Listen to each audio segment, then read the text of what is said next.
Good afternoon, ladies and gentlemen. We have in our midst Honorable Chief Geff Ojinika, former member, House of Representatives, represented also Orlu and Orlu East Federal Constituency, and as well, former member, represented also State Constituency in the Imo State House of Assembly. Again, former chairman of local government area. Chief, you're welcome, sir. Yeah, thank you, and Merry Christmas. Honorable, in the past, you have represented our constituency, and this time around, we would like to know the motivational factor that led to you coming out again. Ndewo ụmụnne m.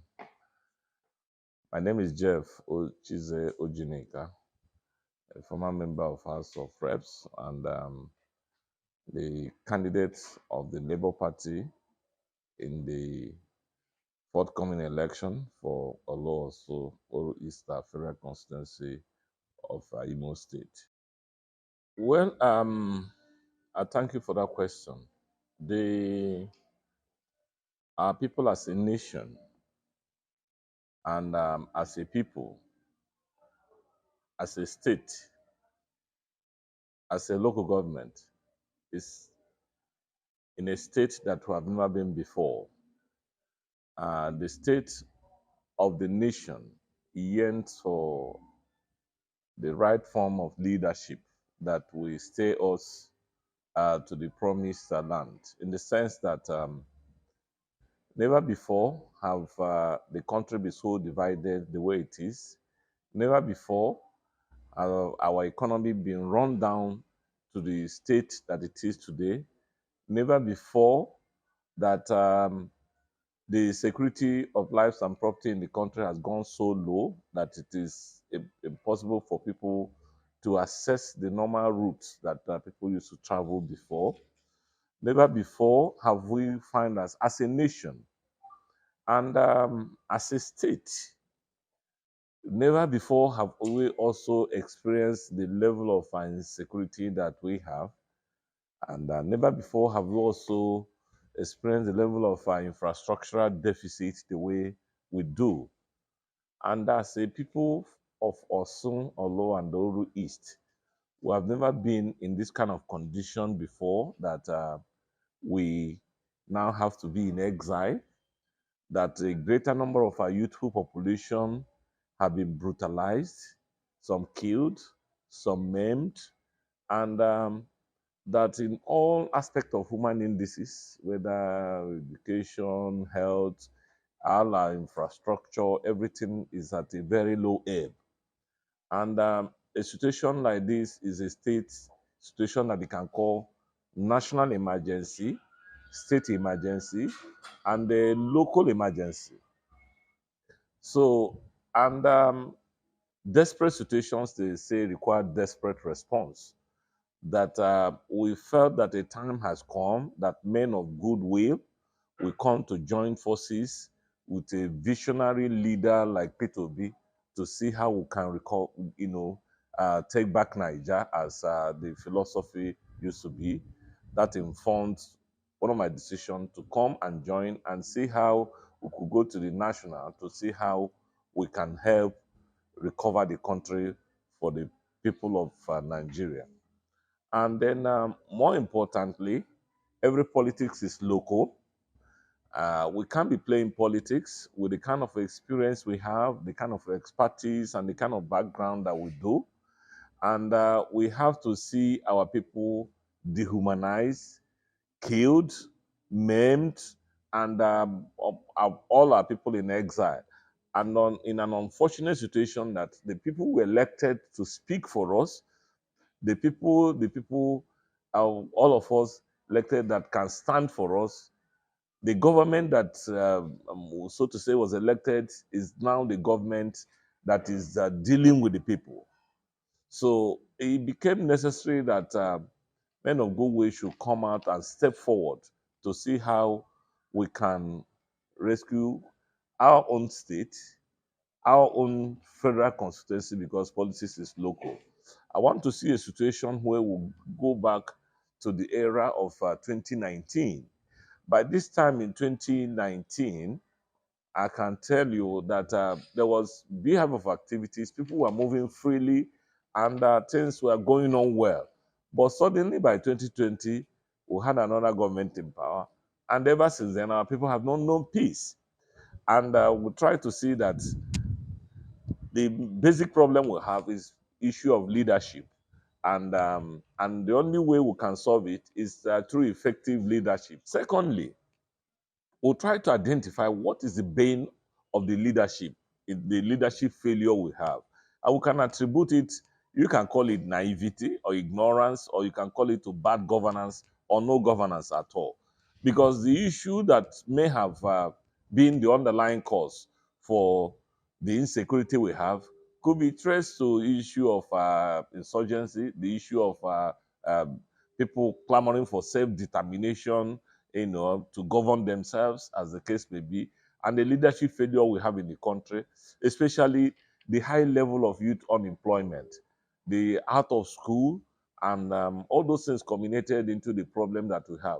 So the solution to it does not reside in kinetics. And the government of the day decided that on February 17 and February 18, that the way to address the issue of agitation is by use of kinetics. That on 17th of February, they deployed 3 helicopters, 3 fighter jets, and they dropped about three bombs that killed about 2 or 3 other people on that 17th of 2021. So, and we stood up and said that this is not the right approach. This shouldn't have been the first step to take in a situation and in a circumstance like this. And all over the time, you will hear that treating issue of criminality. Yes, criminals are bound everywhere. Even in churches, in mosques, even in the Vatican, there are criminals there. Even in St. Peter's Basilica, you see criminals there. So, and when you face a situation, you should be able to diagnose what is the fundamental cause and try to see how you can address it. So, criminality, you must first of all address through dialogue. If you remove genuine agitators, first, you can treat criminals like the way criminals are treated. And criminals are bound everywhere. Even during the time of Christ, there were still people who were doing illegal businesses, even inside the church, that annoyed him. So you cannot rule out criminality anytime. So, but if for you to brand criminals with people who are in genuine agitations and treat all of them with kinetics is a wrong application of force. So people like us that I have experience, based on what in the last 30 years I've been in the political process. I have seen where I was involved in the amnesty program that resulted to the solution of the Niger Delta issue. How Yaradua, I was very close to Yaradua then, how they sent a galley, he had to go to the creeks and they spoke to their people. And then at the end of time, there was a dialogue table and culminating into government granting about 3 issues. That was how the Niger Delta Ministry came up. That was how the amnesty program that had so many, steps to it, rehabilitation, reconstruction, and so many things. So at the end of the day, that problem was solved. Although people are still agitating by the day that we still need more resource control. And the way the nation is today requires that you have people with experience, people that are versatile, people that can go and have the knowledge of of this country. So that's why, as of this point in time, the country has to be restructured. And the restructuring revolves around the physical federalism, making sure that the states control their resources and then contribute to the center. You made mention of 2019, and it takes us back when you were on seat then, and we would like or want to know then, past in your administration, what were your antecedents then? people want to know, they would like to know more about that. Well, from my own background, I came from the academics. I lectured, and mine is I'm a knowledge-based politician. When you've been, I'm a knowledge worker. We do analysis of situations and then try to see how you can use legislation to address a whole lot of issues. And that's I had to do. For instance, I used to say that one of the very major things, let me just say, in the state assembly when I was there, the there was a 2000 civil service report of Imo State. That civil service report of Imo State, after due analysis of that report, I saw that Orsu local government, out of about 19,000 or 20 something thousand civil servants in the state, our local government contributed only about 45. The least then was Onimo that had 35 people in the state civil service. I did an average. I said, if you do an average, some local government had up to 2,000, like on Owere North, Ambitolu, and all the rest of them. Whereas we had only 45 people in the entire civil service of Imo State. I found that kind of situation very unacceptable. So I sponsored a motion then. I termed it a motion to redress the imbalance in the Imo State Civil Service. That motion was very contentious. It needed a lot of lobby, it needed a lot of, because we had to team up with people who felt was changed. So at the end of the day, it became too contentious that we had to go into lobby, we had to go into dialogue. At the end of the day, the resolution of the House was that in every future recruitments, you can't go to sack people who are already in civil service. But in future recruitments, that the government of the state must mark out a particular quota, and that quota should be given to the areas that we categorize as civil service disadvantaged areas, those areas that didn't have enough people in the state civil service. And at the end of time, we had a dialogue, and that was a resolution of the House that in subsequent time. But today, if you go to the civil service report of Imo State as of last year, you can see that that imbalance has gradually been addressed, and it has made it possible for a good number of our people to be employed in the state civil service. So, and this, what I tell you, that this is what a knowledge-based stuff can do. It will involve knowledge, it will involve analysis, it will involve diplomacy, and it will also involve lobbying, because you have to convince other people. We're not coming to sack your people, but mm, you know, make provision for our people since we are disadvantaged. You have to, appeal to their sense of reasoning, appeal to their conscience, and appeal to their. So it requires a whole lot for to be able to get that thing through. And the moment we got that through, we served it on the state government then, who happens to be from our place, who happen to have sympathy for our people. And as we were for that fight, we are fighting just specifically for the interests of the place that I represent. Other people from other places, they try to threaten, Jeff, if you want to run for government, we will never allow you because you want our people sacked and all the rest of them. I say, these are the people that I represent. No matter when I represent Imo in general, I will also fight for them outside this place. But for now, this is the interest of the people. I just touched one or two projects. When I went to National Assembly, um, the Orlu Osina Road, Orlu Owerri, Ihiala to Umuduru Road, a contract awarded 1988, 54-kilometer road at the cost of 800 million. The road couldn't progress because the the pricing was now very low. It was done during the military time. We had to go into review. You had to bring a lot of people, bring consultants, bring the ministry people, everybody on the drawing table until we're able to review the figures and agree on this thing. So at the end of the day, the project was now reviewed to about for 64 kilometers at a price of 1.6 billion. And it was possible to finish that road. So you need a lot of experience to be able to do a whole lot. By the time we got to the Owerri to Onitsha road was given to CCEC. That road about 52 kilometers because the one to the other side is 26, the other side is 26. So they started from the Onitsha end. And the CCEC, the road wasn't moving. The project, the money for, because they were not providing enough resources. I had to personally work with the Ministry of Works. We did the environment. We had to look for all the projects in the country that the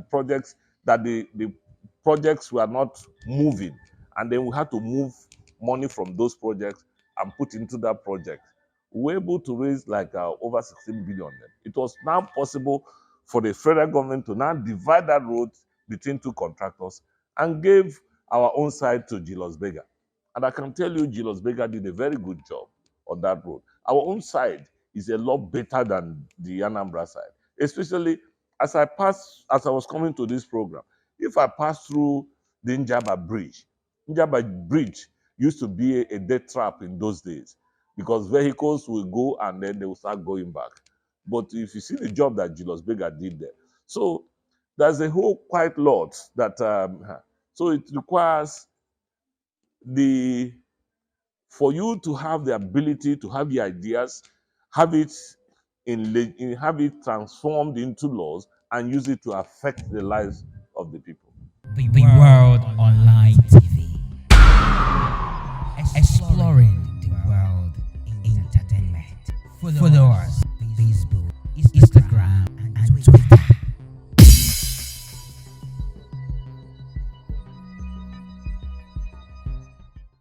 Can you tell us what impact you have played in this insecurity?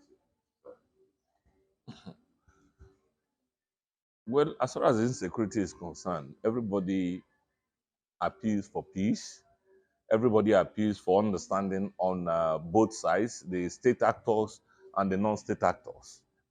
There are state actors like the police, the army, the DSS. They are the state actors. You can also see that in some of the actions and in the operations, they are not too professional.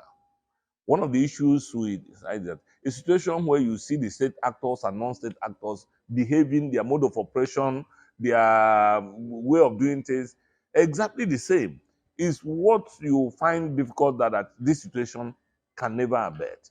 You can part of what escalated all this is by the way the state actors carried on with their program. Where you go and look for somebody in his house, you are looking for a criminal or you're looking for someone, and getting to the person's house, you don't see the person. Rather than finding a way through intelligence to find a way to apprehend, to arrest the person, you go and burn the person's house. You go and destroy things in the person's house. Whereas you know that no law permits any, whether you're a police officer, a military officer, or anything, to commit arson, to go and burn down somebody's house because you are looking for the person. This is the most unprofessional way that these issues have been handled. We try to condemn that. We also try to see that there is nothing, nobody, even if you want to govern yourself, the non-state actors, it is not something that you can do through uh, killing, maiming people. That will not give us the leadership or the kind of country that we are yearning and looking for. So we try to appeal for peace.